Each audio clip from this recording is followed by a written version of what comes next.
আসসালামু আলাইকুম। হরিণ পালন নিয়ে আমাদের আজকের ভিডিওতে স্বাগতম আপনাকে। আজকের ভিডিও থেকে আপনারা যা জানতে পারবেন, হরিণ পালনের জন্য কি কি অনুমোদনের প্রয়োজন হয়, অনুমোদন নিতে হয় কোথা থেকে, অনুমোদন নিতে কেমন খরচ হয়, কতদিন লাগে অনুমোদন পেতে, অনুমোদন পাওয়ার শর্তগুলো কি কি, কোথা থেকে হরিণ কিনতে হয়, একটা হরিণের বাজার মূল্য কত টাকা, হরিণকে কি ধরনের খাদ্য দিতে হবে, একটা হরিণ বছরে কয়টা বাচ্চা দিয়ে থাকে, হরিণ পালনে লাভ কেমন, সবগুলো প্রশ্নের উত্তর জানাবো আজকের ভিডিওতে। শুরু থেকে শেষ পর্যন্ত দেখার পর যদি আপনাদের কোনো প্রশ্ন থাকে অবশ্যই কমেন্ট করে জানাবেন, চেষ্টা করব উত্তর দিতে। চলুন তাহলে শুরু করি আজকের ভিডিও। আদিম যুগে মানুষ নিজেদের খাদ্যের চাহিদা পূরণের জন্য পশু শিকার করত। যখন মানুষ বুঝতে শুরু করলো যে অনিয়ন্ত্রিতভাবে শুধু শিকার করে গেলে একসময় বনে জঙ্গলেও আর পর্যাপ্ত পরিমাণে পশু পাওয়া যাবে না, তখন থেকে শুরু হলো গৃহে তাদের লালন পালন ও বংশবৃদ্ধি। তারপর থেকেই গরু, মহিষ, ছাগল, ভেড়া, উট, দুম্বা হয়ে গেল গৃহপালিত পশু। একইভাবে হাঁস, মুরগি হলো গৃহপালিত পাখি। শুধু তাই নয়, জলজ প্রাণী মাছেরাও বেড়ে উঠতে শুরু করলো মানুষের নিয়ন্ত্রণে ছোট্ট জলাশয়, পুকুরে। তারই ধারাবাহিকতায় আজকের তৃণভোজী প্রাণী হরিণও চলে আসলো গৃহে। শৌখিন লোকেরা সৌন্দর্য বর্ধনের জন্য গৃহে এর লালন পালন শুরু করলেও এখন পর্যন্ত বন্যপ্রাণী বলেই বিবেচনা করা হয় হরিণকে। যার যখন যেমন খুশি তেমন করে যদি হরিণ চলে যায় মানুষের গৃহে, তাহলে বনে জঙ্গলে আর তাকে হয়তো খুঁজে পাওয়া যাবে না অদূর ভবিষ্যতে। এই বাস্তবতা অনুধাবন করেই বাংলাদেশ সরকারের বন বিভাগ হরিণ পালনের জন্য করে দিল সুনির্দিষ্ট নীতিমালা, যার প্রথম স্তর হরিণ পালন নীতিমালা 2009 এবং পরে তা বেশ কয়েক জায়গায় সংশোধন করে নতুন আইন করা হয়, যা হরিণ পালন নীতি 2016 নামে প্রকাশিত। এই নীতিমালা অনুযায়ী শুধুমাত্র চিত্রল হরিণ পালনের জন্য ব্যক্তি ও খামার পর্যায়ে আলাদা আলাদা অনুমোদন মিলবে। 10টি পর্যন্ত হরিণ পালনের জন্য ব্যক্তি পর্যায় এবং 10-এর অধিক হরিণ পালনের জন্য খামার পর্যায় বলে বিবেচিত হবে। প্রথমে আমরা জানব হরিণ পালনের জন্য কি কি অনুমোদনের প্রয়োজন হয়। হরিণ পালনের জন্য প্রাথমিকভাবে আপনার 3টি অনুমোদন পত্রের প্রয়োজন হবে। 1 নম্বর লাইসেন্স, 2 নম্বর পজেশন সার্টিফিকেট, 3 নম্বর চারণ সার্টিফিকেট। এবার আমরা জানব অনুমোদন কোথা থেকে নিতে হয়। পরিবেশ ও বন মন্ত্রণালয়ের অধীনস্থ অফিস থেকে এই অনুমোদন দেওয়া হয়। চিত্রল হরিণ পালনে উৎসাহীরা ব্যক্তি পর্যায়ে হলে বিভাগীয় বন কর্মকর্তা বরাবর এবং খামার পর্যায়ে হলে বন সংরক্ষক বরাবর আবেদন করতে হবে। প্রাথমিকভাবে নিজ নিজ উপজেলা পরিষদে ফরেস্ট রেঞ্জার অফিসে গিয়ে ভারপ্রাপ্ত কর্মকর্তার সাথে যোগাযোগ করলে সেখান থেকে আপনাকে জানিয়ে দেওয়া হবে আপনার পরবর্তী করণীয় কি কি। এবার আমরা জানব অনুমোদন নিতে কেমন খরচ হয়। ব্যক্তি পর্যায়ে পালনের ক্ষেত্রে আপনাকে শুধুমাত্র পজেশন সার্টিফিকেটের জন্য 1000 টাকা প্রদান করতে হবে, আর প্রতি হরিণের জন্য 1000 টাকা করে বার্ষিক পজেশন ফি প্রদান করতে হবে। আর খামার পর্যায়ে হরিণ পালনের জন্য প্রথমে আপনাকে লাইসেন্স ফি বাবদ টাকা দিতে হবে। আপনার খামার যদি সিটি কর্পোরেশনের মধ্যে হয় তাহলে 20,000 টাকা, আর যদি সিটি কর্পোরেশনের বাইরে হয় তাহলে 10,000 টাকা দিতে হবে। সেই সাথে প্রসেস ফি বাবদ আরো 2,000 টাকা দিয়ে আপনি 1 বছরের জন্য লাইসেন্স পাবেন। পরবর্তী প্রতি বছর আপনাকে মূল লাইসেন্স ফি এর 25% ফি প্রদান করে লাইসেন্স নবায়ন করতে হবে। আপনি যদি 10,000 টাকা দিয়ে লাইসেন্স করে থাকেন তাহলে আপনার নবায়ন ফি হবে 2,500 টাকা।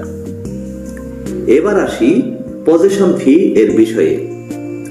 আপনার খামারে যে কয়টা হরিণ থাকবে প্রত্যেকটা হরিণের জন্য আপনাকে বাৎসরিক 1,000 টাকা করে পজেশন ফি দিতে হবে। সেই সাথে লাইসেন্স ও পজেশন ফি এর প্রতিলিপির জন্য দিতে হবে আরো 1,000 টাকা করে। চারণ সার্টিফিকেটের জন্য আপনাকে আলাদা কোনো ফি দিতে হবে না, তবে আপনার খামার পরিদর্শন করানোর পর আপনি চারণ সার্টিফিকেট পাবেন। এবার আসি মোট হিসেবে। ধরেন আপনি 10টি হরিণ নিয়ে খামার করতে চাচ্ছেন এবং আপনার খামারটি সিটি কর্পোরেশনের বাইরে, তাহলে আপনার লাইসেন্স বাবদ মোট খরচ হবে লাইসেন্স ফি 10,000 টাকা, প্রসেস ফি 2,000 টাকা, পজেশন ফি 10,000 10টি হরিণের জন্য, লাইসেন্স প্রতিলিপি 1,000 টাকা, পজেশন ফি প্রতিলিপি 1,000 টাকা। এই মোট 26,000 টাকা হলে আপনি 10টি হরিণের জন্য একটা খামার করার অনুমোদন পেয়ে যাবেন। আপনার হরিণের সংখ্যা যদি একই থাকে তাহলে পরবর্তী বছরের জন্য আপনাকে 10টি হরিণের পজেশন ফি 10,000 টাকা এবং লাইসেন্স ফি 10,000 এর 25% হিসেবে 2,500 টাকা, এই মোট 12,500 টাকা প্রদান করে নবায়ন করতে হবে। জানলাম খরচের বিষয়ে। এবার আমরা জানবো কতদিন লাগে অনুমোদন পেতে। আবেদন প্রাপ্তির পর বন বিভাগের ক্ষমতাপ্রাপ্ত প্রতিনিধি চিত্রল হরিণ পালনের স্থান সরেজমিনে পরিদর্শন করে চিত্রল হরিণ লালন পালনের পরিবেশ সম্পর্কে একটা প্রতিবেদন প্রদান করবেন। উক্ত প্রতিবেদনে চিত্রল হরিণ পালনের পরিবেশ সন্তোষজনক হলে চিত্রল হরিণ ক্রয়ের জন্য আপনি অনুমোদন পাবেন এবং হরিণ ক্রয়ের পর পজেশন সার্টিফিকেট পাবেন। সরকারি তথ্যে বলা হয়েছে আপনার সকল তথ্য ও পরিবেশ সঠিক হলে মাত্র 7 দিনের মধ্যেই আপনি প্রাথমিক কাগজপত্র পেয়ে যাবেন। এবার আমরা জানব অনুমোদন পাওয়ার শর্তগুলো কি কি। হরিণ পালনের জন্য যেসব শর্তাবলী আপনাকে পালন করতে হবে তা হলো নিজস্ব মালিকানা বা ভাড়া কিংবা সরকারের কাছ থেকে দীর্ঘমেয়াদী ইজারা মূলে ভূমির দখল থাকতে হবে। বিশ্রামের জন্য প্রতিটি হরিণের শেডের মাপ হবে ন্যূনতম 100 বর্গ ফুট এবং উচ্চতা হবে ন্যূনতম 10 বর্গ ফুট। শেডের মধ্যে দানাদার খাবার, খনিজ লবণ এবং সুপেয় পানি সরবরাহের জন্য ভিন্ন ভিন্ন পাত্রের ব্যবস্থা থাকতে হবে এবং পানি ও সুষম খাদ্যের সরবরাহ নিশ্চিত করতে হবে। উপরে বর্ণিত আয়তন ছাড়াও প্রত্যেক হরিণের বিচরণের জন্য ন্যূনতম 500 বর্গ ফুট খোলা জমি থাকতে হবে। চারিদিকে ন্যূনতম 10 ফুট উঁচু নিরাপত্তা বেষ্টনী থাকতে হবে। যেসব বনে হরিণ পাওয়া যায় তা থেকে আপনার খামারের দূরত্ব কমপক্ষে 30 কিলোমিটার হতে হবে। এবার আমরা জানব কোথা থেকে হরিণ কিনতে হয়। হরিণ পালনের জন্য নীতিমালা অনুমোদিত হলেও বন বিভাগ আপাতত হরিণ বিক্রি করবে না। দেশে ব্যক্তিগত পর্যায়ে যে হরিণগুলো রয়েছে এই হরিণগুলো থেকেই আপনাকে ক্রয় করে নিতে হবে। তাই হরিণ কিনতে হলে আপনাকে ব্যক্তিগত খামারির সাথে যোগাযোগ করতে হবে। হরিণ ক্রয় বিক্রয় লিখে যদি আপনি গুগলে সার্চ দেন তাহলে অনেক অনেক বিক্রেতা পেয়ে যাবেন। এবার আমরা জানব একটা হরিণের বাজার মূল্য কত টাকা। সরকারিভাবে এক জোড়া হরিণের মূল্য নির্ধারণ করা হয়েছে 90,000 টাকা। জরুরি প্রয়োজনে কোনো খামারি এর চেয়ে কম মূল্যেও বিক্রি করতে পারে, তবে 90,000-এর চেয়ে বেশি মূল্য গ্রহণ করা আইন বহির্ভূত। জেনে নিলাম বাজার মূল্য। এবার জানবো হরিণকে কি ধরনের খাদ্য দিতে হবে। হরিণ একটি তৃণভোজী প্রাণী, তাই গরু, ছাগল বা ভেড়ার মতো স্বাভাবিক ঘাস, দানাদার খাবার ও পানি দিলেই যথেষ্ট। আর খাবারের পরিমাণ একটা বড় আকারের ছাগলের সমান। এবার আমরা জানবো একটা হরিণ বছরে কয়টা বাচ্চা দিয়ে থাকে। এক জোড়া হরিণ থেকে প্রতি 9 মাস অন্তর অন্তর একটা করে বাচ্চা পেতে পারেন আপনি। একটা বাচ্চা হরিণ 10 থেকে 12 মাস বয়সে বাচ্চা দেওয়ার উপযোগী হয়, অর্থাৎ প্রাপ্তবয়স্ক হয়। 3.5 মাস গর্ভধারণের পর বাচ্চা দিয়ে থাকে একটা হরিণ। জেনে নিলাম বাচ্চা প্রদানের হিসাব। এবার জানবো হরিণ পালনে লাভ কেমন। আপনি যদি 5 জোড়া হরিণ নিয়ে খামার শুরু করেন, তাহলে 9 মাস অন্তর অন্তর 5টি করে বাচ্চা পাবেন। প্রথম কেনা হরিণ থেকে দ্বিতীয়বার যখন বাচ্চা পাবেন, ততদিনে প্রথমবারে পাওয়া বাচ্চা থেকেও একই সাথে বাচ্চা পেয়ে যাবেন আপনি। তাহলে দ্বিতীয়বারে আপনি 5টি নয় 7টি বাচ্চা পেতে পারেন। তৃতীয়বারে আবার 10টি পাবেন। এভাবে আপনার খামারে হরিণের সংখ্যা খুব দ্রুত বৃদ্ধি পাবে। অর্থাৎ প্রতি 2 বছরে আপনার খামারে হরিণের সংখ্যা হবে 3 গুণ। অর্থাৎ 10টি হরিণ দিয়ে শুরু করা খামারে 2 বছরে হরিণের সংখ্যা দাঁড়াবে 32। পরের 2 বছরে এই সংখ্যা দাঁড়াবে প্রায় 100।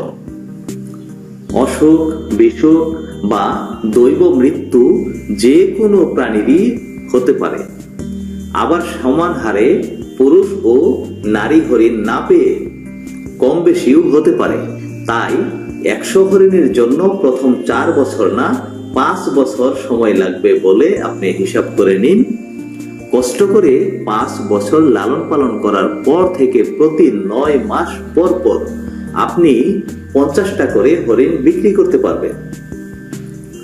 45,000 টাকা দামের একটি হরিণ থেকে যদি 30,000 টাকাও লাভ হয়, তাহলে 50টি হরিণ থেকে আপনি 15 লক্ষ টাকা লাভ করতে পারবেন শুধুমাত্র হরিণ বিক্রি করে।